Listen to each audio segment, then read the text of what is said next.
سلام ہندوستان دوستو، یہ ہے دلی کی جامع مسجد میں افطار کے بعد کا نظارہ۔ اس کو دیکھیے اور جانیے متصل اور میسم الفاظ کے بارے میں۔ پہلے متصل کا مطلب ہے سٹا ہوا، لگا ہوا، ملا ہوا۔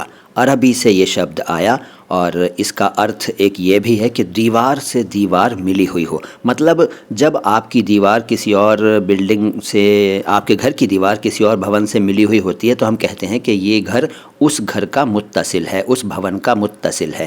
اس کا ایک ایگزامپل یہ بھی ہو سکتا ہے کہ میرا گھر مسجد کے متصل ہے، یا میرا گھر مندر کے متصل ہے، یعنی بالکل سٹا ہوا ہے۔ ٹھیک ہے، یہ ہوا متصل۔ اس کے بعد میسم کا مطلب ہے واستوک، یعنی اصل، جڑ، اور اس کے علاوہ پالتو پشوؤں کو داغے جانے کا نشان۔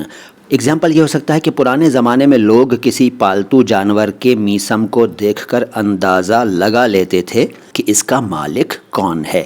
میسم۔ تو آج جو شبد آپ نے جانے، کیا آپ کو ان کے بارے میں پہلے سے معلوم تھا؟ کمنٹ باکس میں بتائیے گا۔ ویڈیو کیسا لگا یہ بھی بتائیے گا۔ اچھا لگا ہے تو لائک کیجئے، چینل کو سبسکرائب نہیں کیا ہے تو کر لیجئے۔ میں ہوں معین شمسی، دیکھتے رہیے مائی ہندی مائی اردو۔ سلام ہندوستان۔